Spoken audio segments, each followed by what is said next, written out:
Yo, what's up? Welcome back to our podcast, Meet Your Locals, MYL.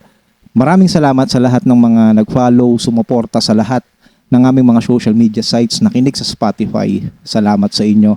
And again, another episode of MYL at Chuck, marami na naman tayo makukuhang gems, inspiration, words na magagaling sa ating guests. Babali tayo ng konti.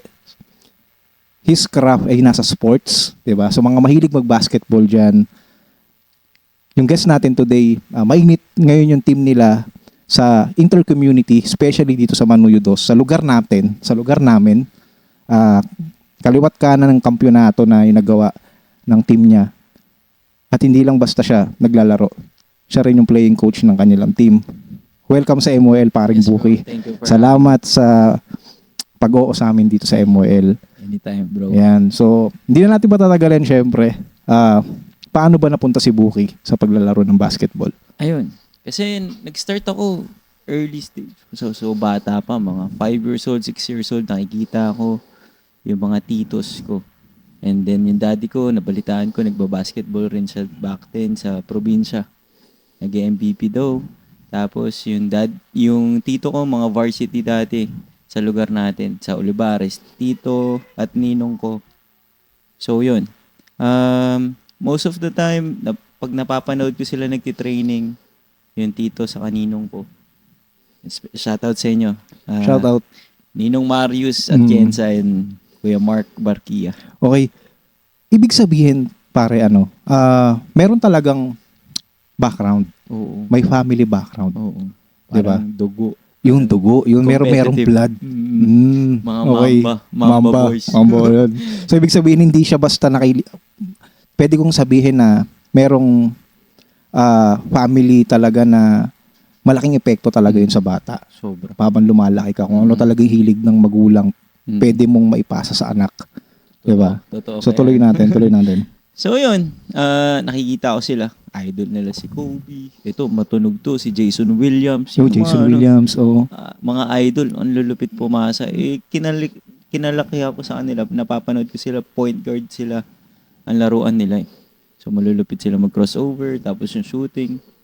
So yun, doon talaga ako na silayan na parang, wow, sarap pala yung epekto ng basketball. Kasi pag napapanood ko sila sa liga dito, yung mga fans ng team namin, o ito specifically yung 2C, madalas mag-champion nung kabataan ko. Ayun, namulat ako na, uy, grabe yung fan base, yung community ng basketball dito sa loob ng Gatchalian o sa Manuyudos. Grabe yung impact sa akin ng kabataan. Kaya yun. Nakita mo yung joy dun sa paglalaro, especially dun sa mga sumusuporta, the same time yung, syempre nga yung family mo, yung tito mo, tama, na-inspire ka na maglaro. Oo, sobra. Kasi nung starting na nakikita ko yan sila, tapos nahuhugot na rin ng ibang paste o ng mga ibang klaseng lugar sa probinsya, nahuhugot na rin yung tito ko, ay ninong ko. So yun, nung ako naman, nung nag-try na ako nung bata, kasi mga kasabayan ko dito, sila Matchot, yung mga putok na pangalan dito, sila King, yung mga kabataan namin. So, ayun, nagkaroon na ako ng competitive na childhood na, pag basketball dito, kasi ito yung hype dito sa lugar natin. Basketball ang mainstream, simula nung pagkabata. Oo. Yun, natuto na kami mag-training, may mga nag-handle na coaches dito. Doon na ako namulat sa mga ganong klase na kailangan systematic dito. Ito yung competitive standpoint mo, yung mindset, preparation, yung hard work. Yun. Speaking of systematic, paano mo sinimulan yung pag-i-start mong mag-basketball? Yung paano mo siya pina-improve yung sarili mo? Sa akin, growing up, siguro natutunan ko sa mga, yun nga, sa family ko na hindi pwede basta salang lang. Kailangan may preparation on doing or creating a craft. So, yung skill set na kailangan meron ka sa basketball, yung training, yung hard work, yung ano tawag dito, kunwari, yung skill set mo sa basketball, kailangan ma-develop mo yung shooting, Mm. yung handlings. Mm. So, bago ako mapasok sa isang varsity team nung elementary to high school, iba yung preparation, iba Mm. yung dugot pawis. Dumaan ka rin sa mga proper training.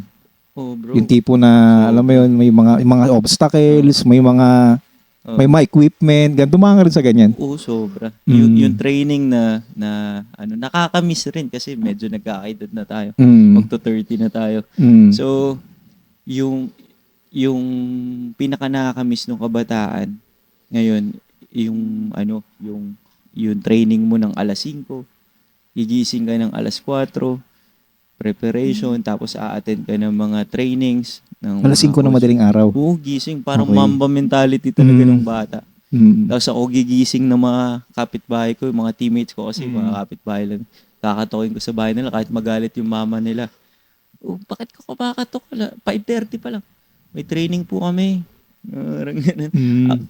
Ever since kasi parang ako yung naging captain ball dito. Parang Okay. growing up, nabibuild na ako as a leader dito sa Kumbaga hindi ka lang basta player. Oo. Meron ka na may kagad. responsibility. Yes, yung Oo. responsibility ng bata ka pa lang, meron ka ng responsibility sa mindset mo na dapat Oo. tularan ako ng mga ka-team ko. Oo. Kailangan Yun. ako yung maging good example sa kanila.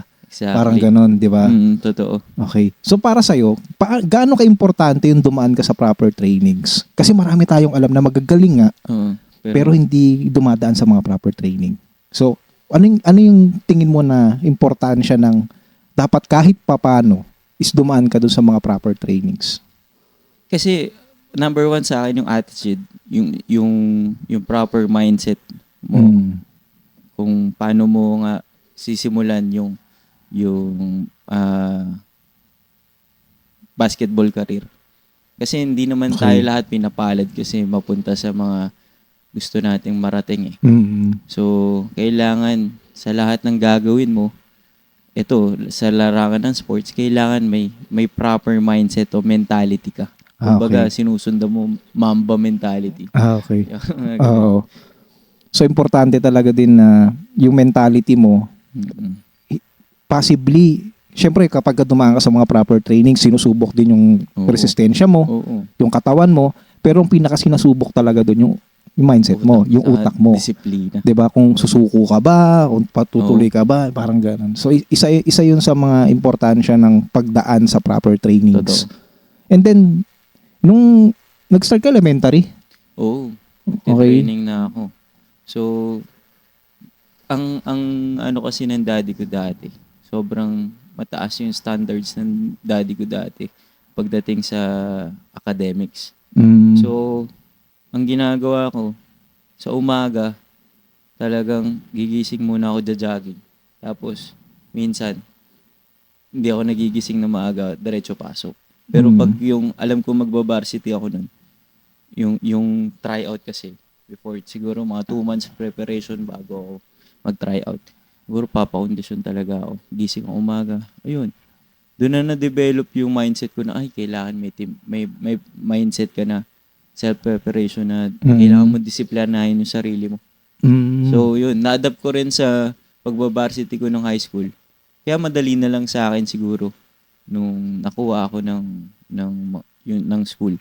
ng school. Hindi ganun kalaki ang school. Hindi ganun kalakas na pangalan pagdating sa sports, sa basketball. Pero, yun pa rin yun eh. Dapat ganun ang mindset mo. Yan. Kumbaga sa ano, kahit anong nilalaruan mo, importante kasi yung ikaw mismo is ginagawa mo yung kailangan mong gawin. Oo, totoo. 'Di ba? Mm. Hindi as a best player dun sa pinaka team mo or liga mo, kung ano yung purpose mo doon, kung ano Kung ba ano yung talaga. role. Kasi sa basketball kasi, hindi naman siya one-man team, 'di ba? Oo. Kailangan Team sports eh. team sports siya na kailangan alam mo kung saan ka mabisa, Oo. 'di ba? Tama ba ako? Alam mo yung kung nasan ka dapat na roles eh. Oo, dapat alam mo kung anong role ka, Mm. kung ano dapat alam mo kung ano yung pinapagawa sa 'yo, Oo. 'di ba? Totoo. Parang ganun. And sa paglalaro ng basketball, kasi hindi ka gusto ko rin naman maglaro ng basketball kasi hindi ako pinapalad maging player talaga ng mga Hindi mo schools circle, yan. Hindi ko tayo pinalad doon. Pero nakikita ko sa basketball player talaga yung disiplina, importante yan. Sobra. Yun ang dapat. Yung ba, napaka-importante ng discipline at the same time yung mentality mo dun sa laro. Nung habang naglalaro ka na nung high school ka, Mm. sa tingin mo paano dapat binabalance yung laro at saka yung academics? Ayun. Sobrang hirap sa umpisa kasi medyo malikot yung utak natin nung high school tayo eh. Hindi naman tayo magaling sa hindi naman natin kayang maging matured agad sa panahon na yun kasi high school tayo nun. Pero ang natutunan ko sa school na yun, shoutout Raul Pascual. Yun. Ramon Pascual ka pala, pre. Oo, bro. Okay. Iba. Doon ko rin doon ko rin nakilala yung misis ko eh. Kaya, Okay. sa Raul Pascual Institute. So, yun, doon, more on academics sila. Hindi ka pwede maging varsity pagka may baksak o may line of 7 ka. So, Okay. kailangan first grading, kailangan focus ka. Then, yung training after the school. May training kayo mga 2 to 3 hours. At tapos, uwi. 2 to 3 hours Oo. to uwi. Okay. So sa lahat ng mga elementary, bago tayo mag-jump doon sa mga adult game mo, dito muna tayo sa mga elementary and high school varsity or players dyan, or sa mga naghahangad pa na maging varsity din ng mga schools nila in high school and elementary. Ano yung pwede mong masabi sa kanila or matip sa kanila? Sa tingin ko, work balance, time management, discipline, saka proper mindset. Kasi kung wala ka ng mga yon, mahirap magsimula as a varsity player tapos sasabayan mo ng academics. Dapat balance lahat yun. Yun rin yung sinasabi ko sa dalawang chikiting ko. Kung may gusto kayo na gawin, kailangan mabalance nyo yung academics sa kayo. Yung gusto nyong ating. Okay. So, yun. So kailangan talaga nababalanse. Dapat kung may gusto kang ma-achieve someday, kailangan talaga hindi siya, alam mo, hindi lumalagpas yung isa, hindi bumababa yung isa. Walang masama kung pagsasabayin mo sila, pero dapat ang importante parehas mo silang nagagawa ng maayos. Totoo. 'Di ba? O sa mga bata, okay, sa mga high school, elementaries diyan, galing na sa mga varsity player ng high school, importante yung time management at saka yung mindset mo on how you will handle those. So marami sa ngayon kasi marami ng mga Daming opportunities at the same time marami ng mga videos na kung saan pwedeng makatulong sa kanila, 'di ba? Di katulad nung panahon natin. Bibihira pa eh. 'Di ba yung mga videos dati na pwede mo mapanood bilang pa yan eh. Di katulad ngayon, step by step, how to handling, how to proper dribble na proper, yung tamang, sa lahat ng mga technicalities and techniques ng paglalaro ng basketball, marami na sa YouTube niyan eh. Diba? So, nga sa YouTube nga nakukuha ngayon, kaya medyo, di ba, ang hirap. O kaya, tsaka, importante rin talaga na ikaw mismo may self-learning ka. Diba? Wag mo masyadong yung kung ano yung natututunan mo, mas i-improve mo pa nang i-improve. 'Di ba? Importante na meron kang improvement sa sarili mo. So importante 'yon sa mga naglalaro ng basketball. At siguro sa pagbabalik ng MYL, pag-usapan naman natin yung adult games muna. So magbabalik po tayo. Book.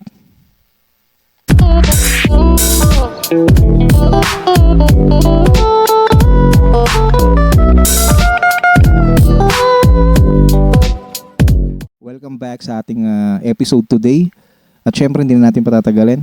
Pag-usapan naman natin para yung adult game muna. Okay. Diba? So, ano yung pagkakaiba ng elementary days mo and then high school days mo nung ngayong medyo adult game na talaga? Ano yung pinagkaiba niya? Ayun. Nung adult, dumating ako sa stage kasi na nagkaanak ako ng pagdating ko ng mga early 22, 21. So, nagka-struggle rin sa injury. Ito, nagkaroon na rin ako ng opera. Nagkaroon ako ng opera din sa tuhod, nagkaroon ng problema. So, yun. Medyo nagbago yung game style Saka pananaw ko sa basketball. Kasi akala ko dati, tapos na agad yung career nun. Kasi wala na. Medyo lumiliit na yung opportunity. Mm. Hindi naman tayo nag-try out nung college kasi alam na natin na, ay, kailangan ko na mag-grind kasi may dadating na ako na baby. Mm. So, yun. Nagbago yung mindset throughout, tapos, bigla na lang nag-start ulit na, uy, dati kong kabatchmate, pare, laro ka sa lugar namin. Mm. Naalala ko. Nag-post kasi ako na nagpapapawis ako ulit. Okay. So, may nag-chat sa akin, pare, laro ka sa amin dito. Naalala ko, nung high school tayo, ganito, ganyan. So, yun.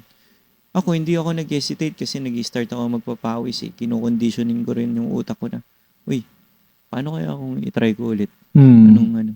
Matagal ako na mahinga. Siguro mga 3 years o 4 years, gano'n. Hindi ako nakapag-basketball. Yung pagdating ng adulthood mo na sa paglalaro ng basketball, nakita ka agad nating struggle, 'di ba? Oo. 'Di ba? Yung kailangan mo na mag-grind at the same time yung mga injuries, 'di ba? Yung pressure, tapos yung injuries mo pa dun sa katawan mo. Alam naman natin na napakalaking factor talaga sa isang athlete Totoo. yung injuries, 'di ba? So, yun nga, dumaan ka na dun sa pagpapahinga.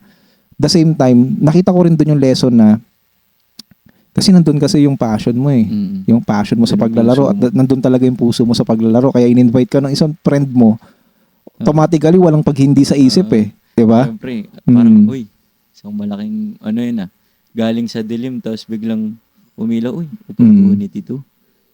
Anong feeling kung ibabalik? Wala nang hesitation. Mo agad. Oo. Grab Oo. agad. Grab agad. Tapos yun na, nag-start na ulit yung mga trainings mo. Oo. So paano mo siya sinimulan? Ang hirap. Mm. Kasi merong times na, kailangan kong sumingit dito kasi may career ka na sa labas ng basketball eh. Nagtatry ka na maging service crew or maging waiter sa mga hotels eh. Yun yung time na yun eh.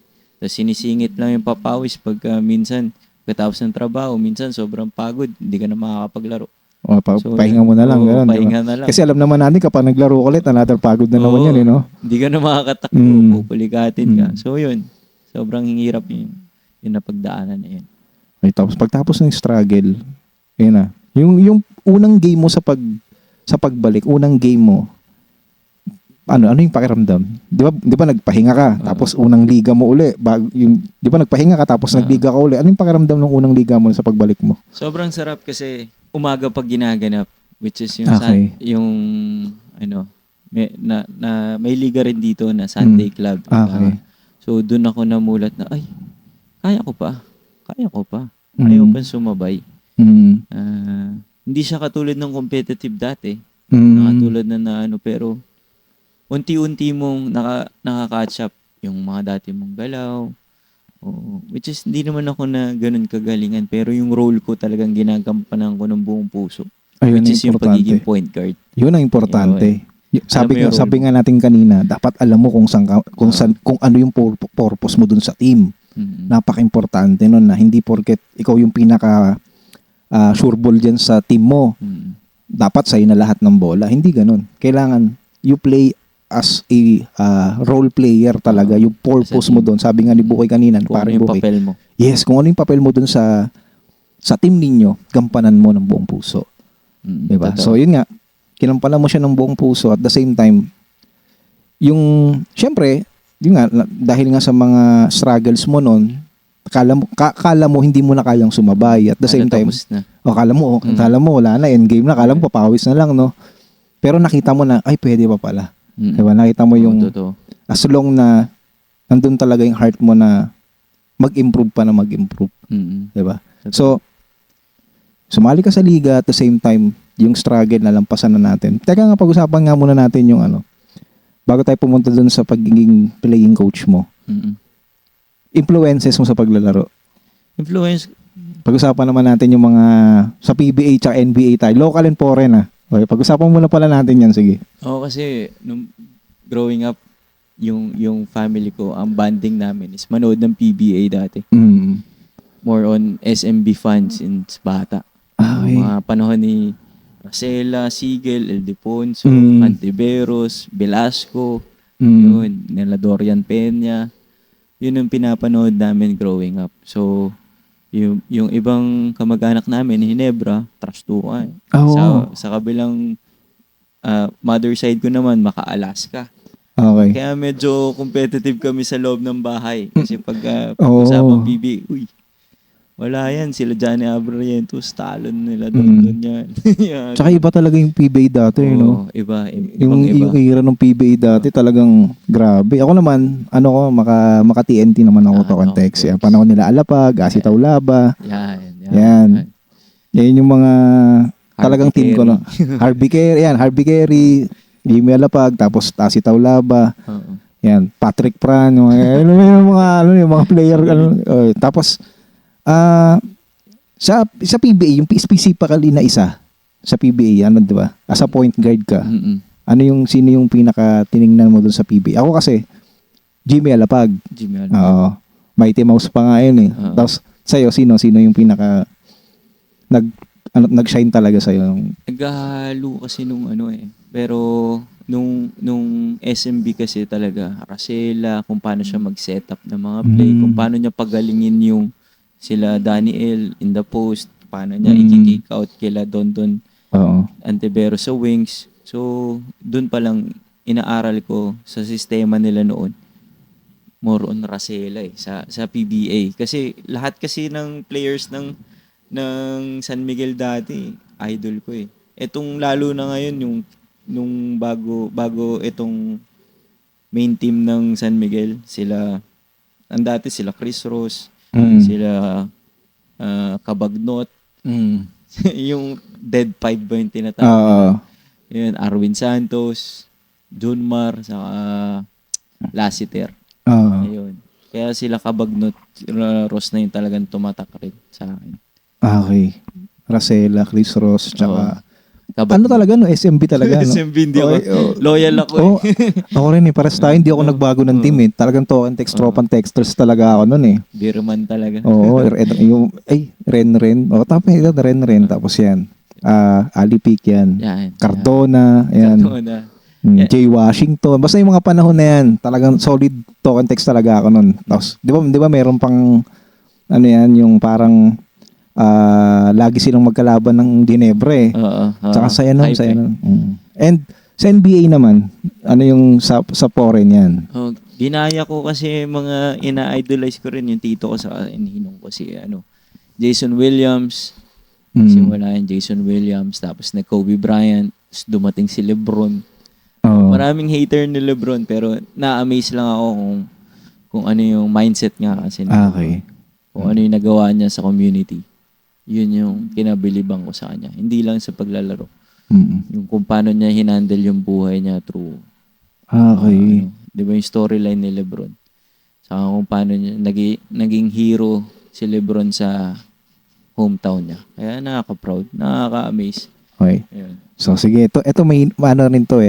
Isa rin to sa mga usap-usapan syempre, usap-usapan sa larangan ng basketball. Sige, bilang isang player hanggang ngayon. Tatanungin ko lang Okay. Bilang isang player ngayon, sa tingin mo sino yung GOAT? GOAT? Yan, sige. Sa akin ang hirap kasi ng ganyang conversation, walang tamang sagot. Okay, walang tama. Pero kung titingnan mo sa dalawa, kasi dalawa lang naman talaga ang pinag-uusapan diyan, 'di ba? LeBron o Michael Jordan, 'di ba?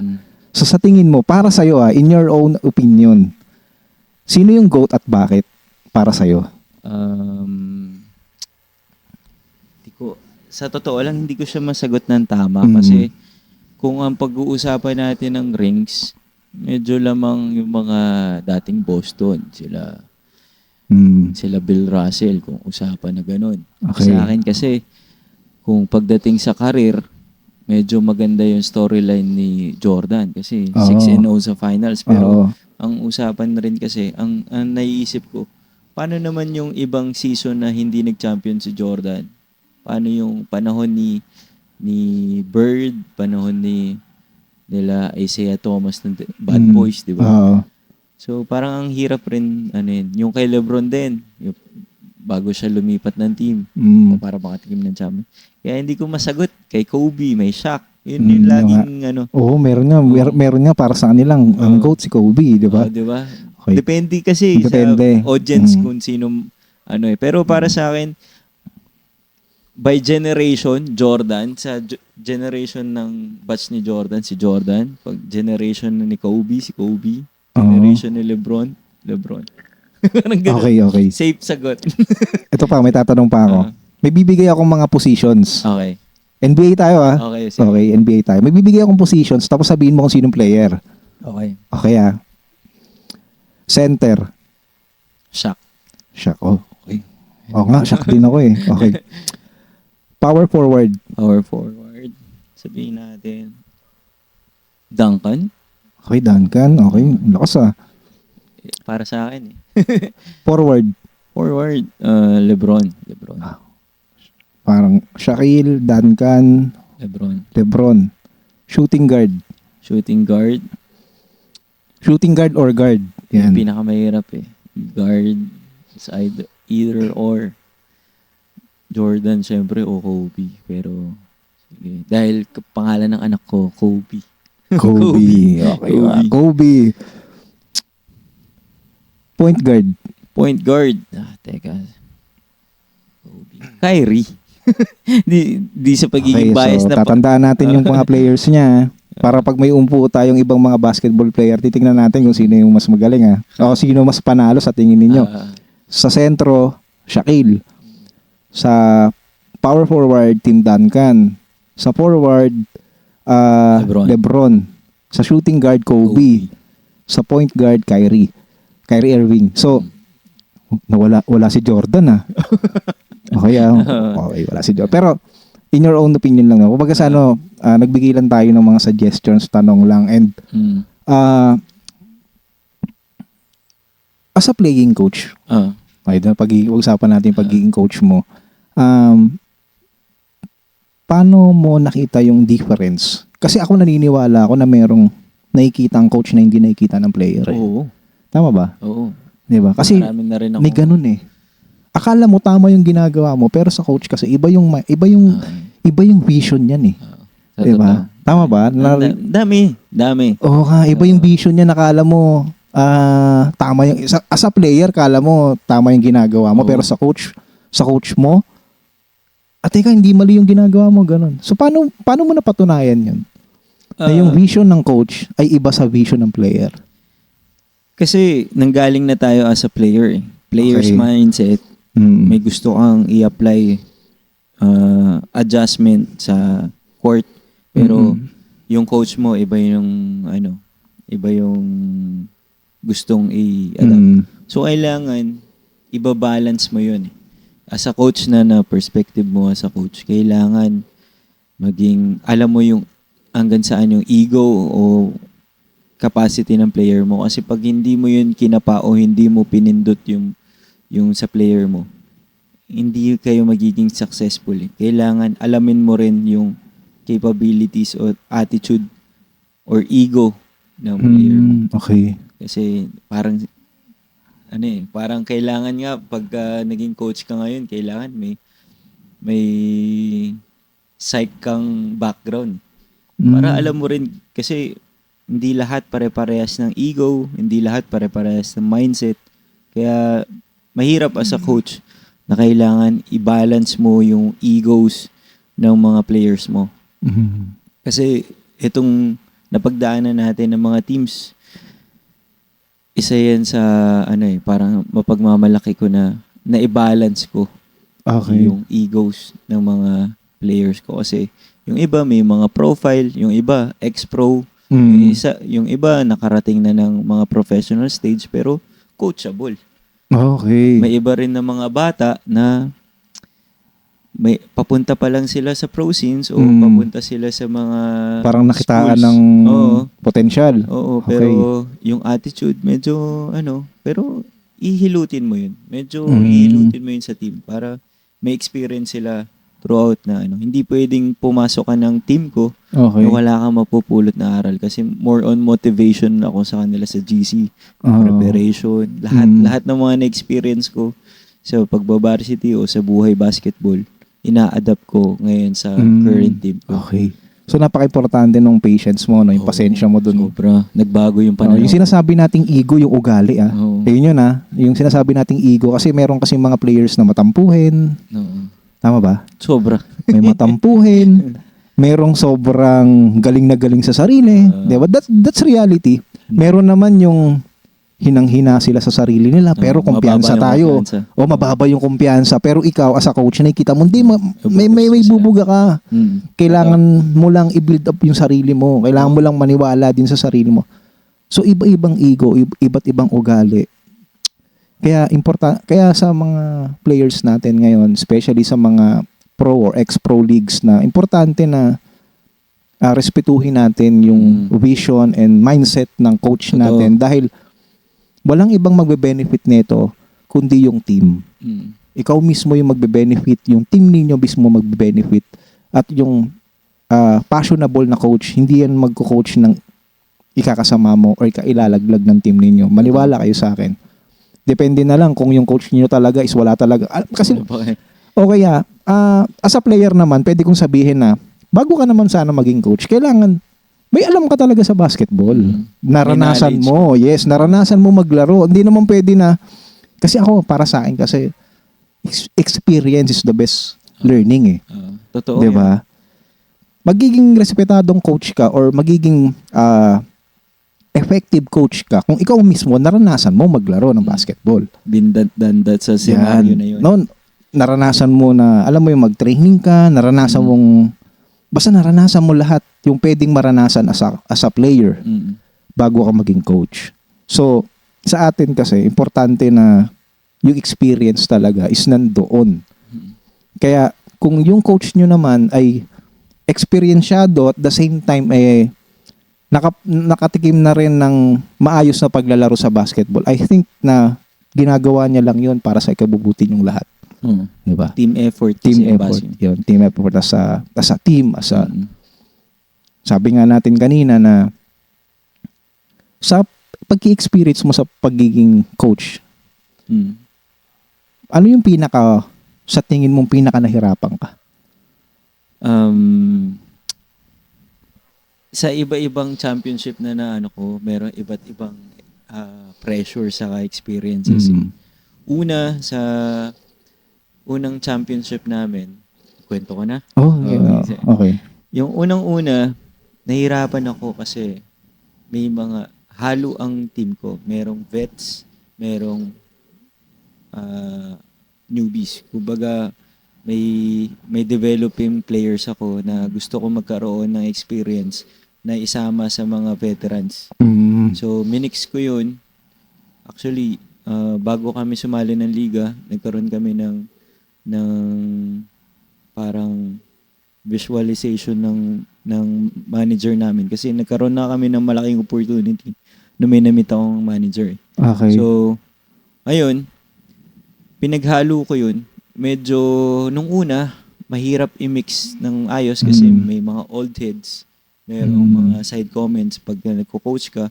Siyempre, yung ego nila kailangan mo ring respetuhin kasi sila yung may na-experience na rin ng ganito na hindi ko pa na-experience. Kaya ina-adapt ko lahat ng mga sinasabi nila or based on my experiences, nakikita ko kung ano yung mga gusto nilang may mga times lang na hindi kami nagkakaintindihan, may mga struggle, may quarrel kami sa GC pagkatapos ng game, which is nananalo naman. Pero after the game may conversation na hindi natin minsan may iwasan. Tulad na natapakan natin yung ego nila. Which is mag-walk out. Pero naiintindihan ko. Tapos sinusubukan ko pa rin sa UN. Pero sabi ng manager ko, hanggat kaya mo i-handle yung team, may tiwala pa rin ako sa'yo. So, nangyayari most of the time sa mga ibang teams na ngayon lang nagsasama-sama. Tapos yun. Parang dumaan, ang tingin ko nakita ko doon yung mahirap yung doon ka sa experimental stage Pwede ba nag-experiment ka kasi so meron din ako makakilala na ayaw magpalaro ng vet. Gusto nila puro newbie sila. Ganon din sa vice versa din. Yung iba naman ayaw naman ng puro newbie. Gusto puro veterans. So ang ginawa mo or ginawa nyo sa team nyo which is sabihin ko na tawag dito, nagbunga ng maganda kasi nag-champion nga kayo. Hindi lang isang beses, di ba? Hindi lang pangalawa. Hindi rin ganun kadali. Hindi rin ganun kadali. Pero nakita natin na effective yung ganun. Yung nandun ka sa experimental stage na nag-experiment ka at the same time, yung adaptation na sinasabi natin, naging effective. Why? Kasi nga nag-champion. And Totoo. ito pa, karamihan kasi sa mga liga, paano mo struggles and isa ba sa struggle natin yung mga maling tawag? Or yung mga, alam mo yung mga maling tawag na Miss calls. or hindi ganun ka... Hindi na-explain sa'yo na maayos yung ng referee. Yung parang sa tingin mo, hindi ganun yung call dapat, pero ganun yung ginawa. Yung challengeable na tawag pero hindi nila nabago. Oo. Sobra. Oo. Actually, hanggang ngayon meron pa rin. Kasi, hindi ko naman nilalahat. Hindi ko naman generalize. Kasi, most ng referee ngayon, hindi ko kayo sinisiraan. Kasi medyo nag-trending tayo doon sa sa isang commercial league na challenge ko yung tawag. Kasi sobrang critical kasi na yun. Kasi kung hindi kami mananalo doon, parang do or die na yun. May mga players ako from NCAA dati na may 3 akong player ng MPBL noon time na yun. Challenge ko yung tawag tapos alam na ng referee na mali siya doon. Parang binakapan siya ng isang referee tapos imbes na i-acknowledge niya yung mali niya, nagpadala pa siya ng emosyon. Which is, tinechnical ako, wala naman akong ginagawa. Kung makikita nila yun yung post na yun. Pero sa commercial league, hindi ko napapangalanan yun kasi nakakahiya rin kasi after ng insidente na yun, binan na siya sa liga. Hindi na siya pinapapito. Okay. So, nakakaano rin kasi sa ang mali kasi niya, nagbitaw pala siya ng salita against sa parang pinagbantaan niya pa ako. Noon.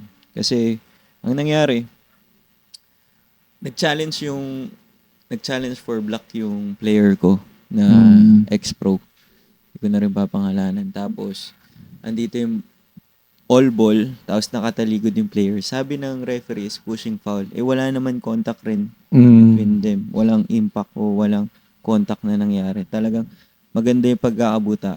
Dying seconds. Lamang yung kalaban ng isa.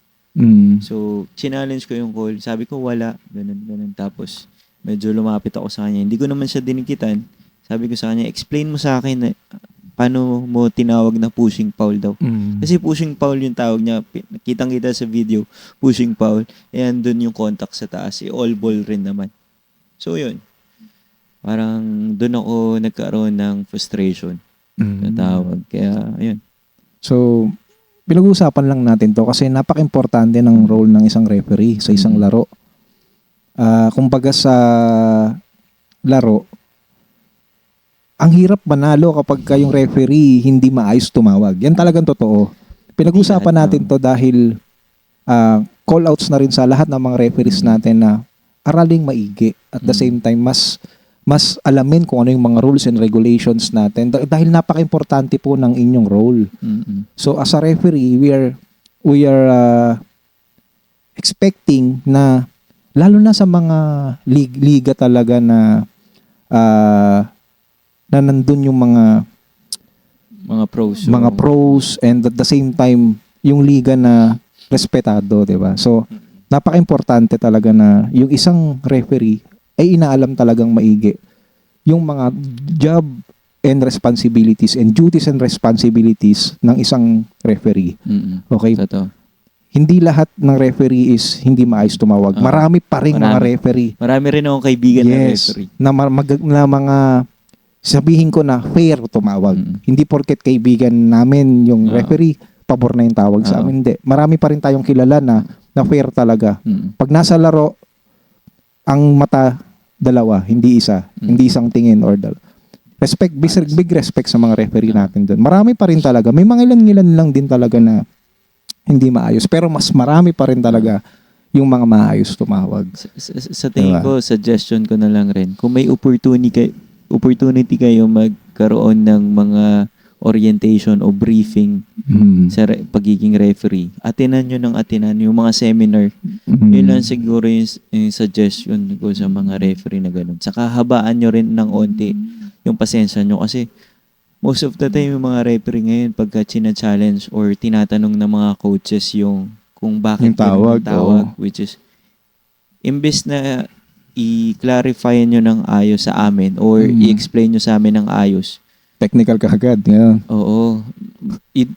Pe-personalin ka pa minsan. Okay, oo. Bakit gusto mo ikaw pumito? May ganun akong referee na nakakasalumuha pero ay, teka, sino bang professional sa atin tumawag? Gusto ko lang malaman o gusto kong ma-justify kung bakit ganun yung tinawag mo kasi sa point of view namin, iba to. Ayun. Ayan. Sabi nga natin, magkakaiba yung player vision, Oo. yung coach, yung vision ng coach, syempre magkaiba rin yung vision ng referee. So dapat sa isang buong laro ng basketball o sa isang game, importante na nandun yung justification and clarification sa bawat isa. Oo. Kung tinawag mo ako kung tinawag mo na pushing foul yun, explain mo kung bakit pushing foul, lalo na kapag may nag-challenge sa'yo. So ginagawa lang yun ng coach kasi ganun ka-importante yung bawat game sa bawat lalo na team. kung crucial time. Oo, lalo na pag crucial time. Okay, so shout out sa lahat ng mga referees namin. Shoutout sa inyo. Big respect sa lahat. At the same time, napag-usapan lang namin yan dahil nga, syempre, na-experience namin. And, ayun, sa ating, as a playing coach mo, gaano ka-importante yung isang game para sa'yo? Every game. Kasi sa amin, sa point of view ko, kailangan every game or before the game, kailangan may team preparation din. Sobrang ingay ko lagi sa mga GCs namin, sa mga chats namin kung paano yung preparation namin o kung paano yung approach namin in the game, in the specific game. For example, may kakalabanin kami ito. O ito, scouting report.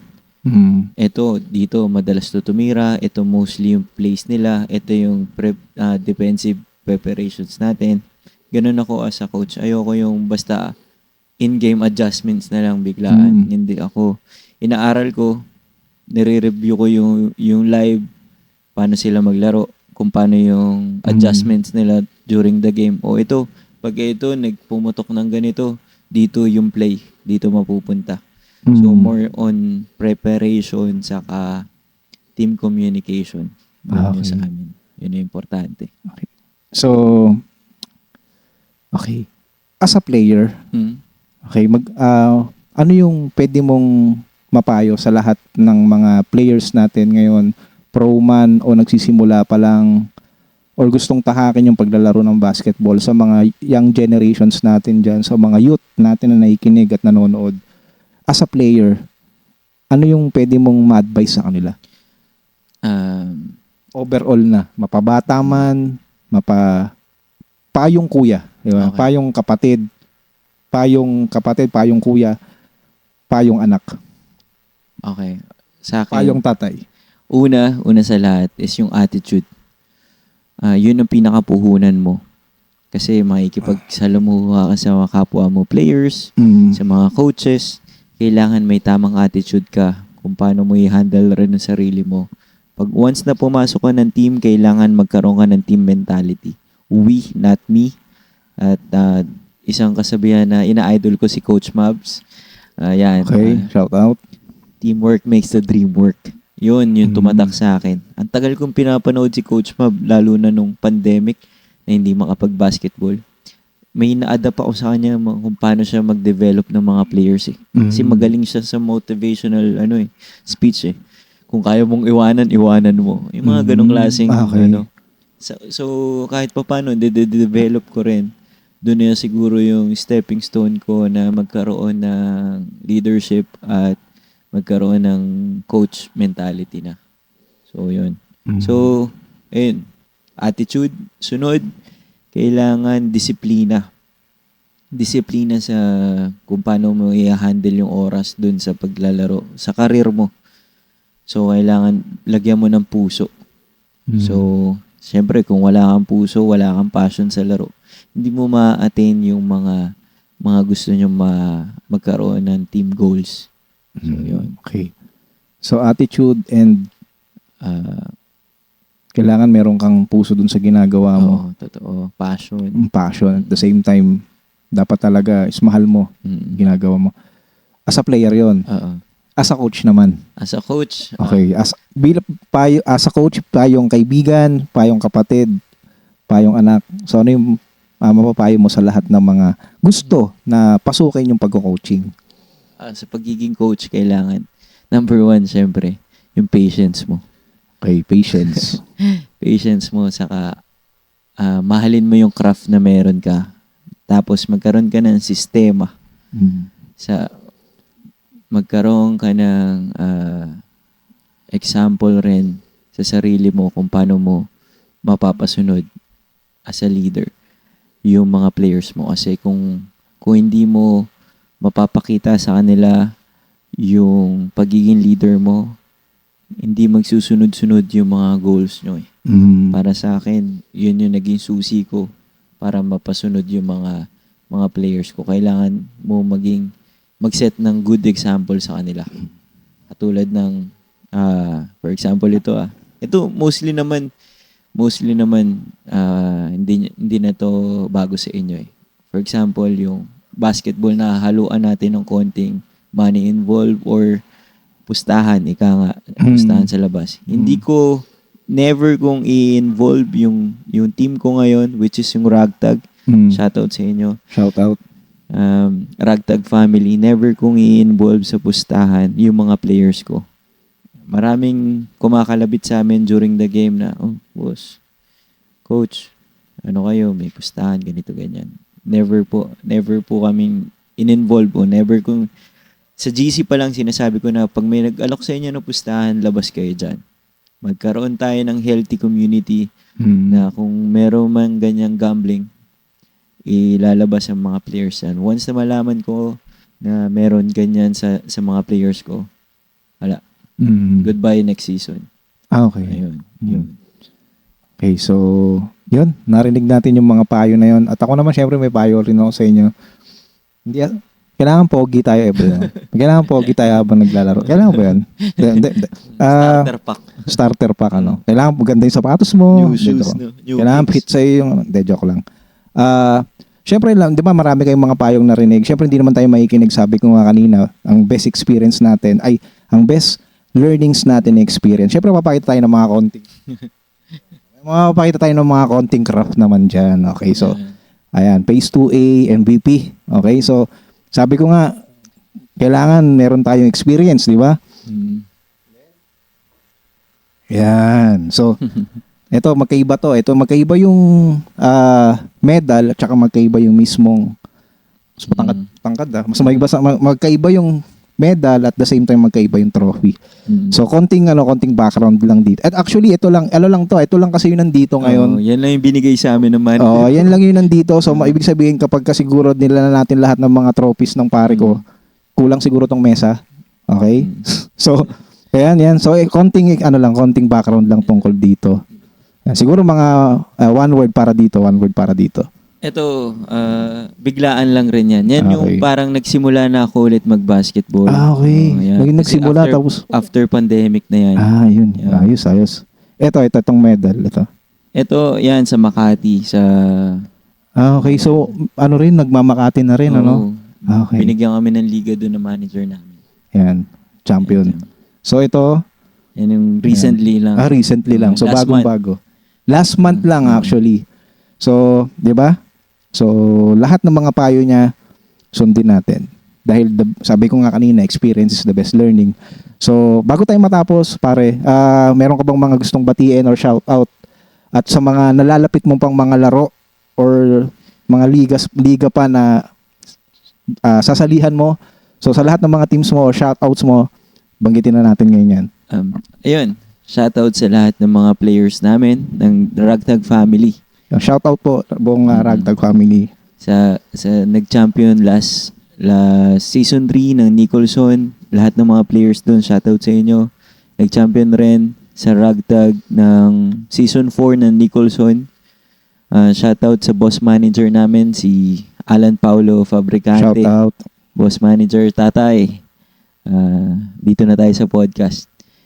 So, yun, shoutout din sa lineup namin dito sa recently sa Tropa Cup Green Valley. Actually, every season may mga bago kami mga players eh. So, shoutout sa inyo lahat. Shoutout rin sa mga player namin sa Commercial League.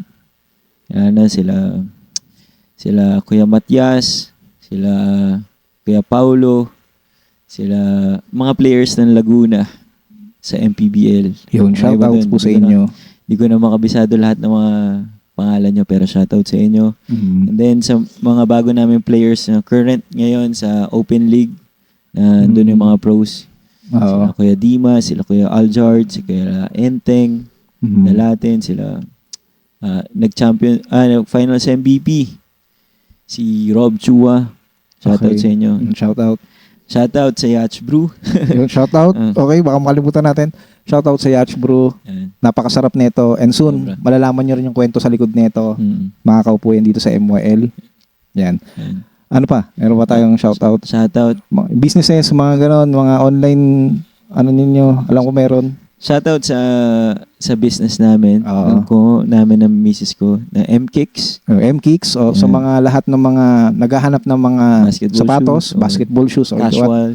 Yan, pwede nating bisitahin yung kanilang pages. Doon sa comment section, yung MKicks, yan. And saka yung business namin sa isda, IOB Beta, Paranaque. Yun, IOB Beta Paranaque. Sa lahat ng mga naghahanap ng mga alagang isda, diba ang tawag doon? Ano yung tawag doon? Beta Fish. Beta Fish, yan, nasa comment section din natin. Pwede nyong bisitahin. Pwede nyong i-PM yun kung meron kayong interested dyan. Yun. So, yun lang. At maraming salamat sa inyo. And then shoutout ko rin syempre, yun nga, Yacht Brew, maraming salamat sa napakasarap na kape na to. At Sara, one of this episode, pag lumabas na yung ibang editions natin, makaupo ka rin dito. Excited na rin kami sa kwento mo. And yun lang, shoutout din sa No Longer Slaves Apparel. Still available pa.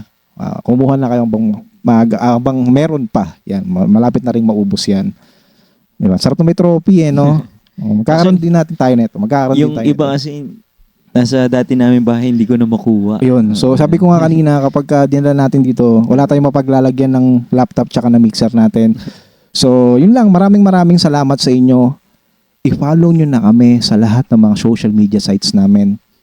Meet Your Locals sa Spotify. Salamat sa inyo dahil we are growing na, napakarami ng nakikinig ng Spotify.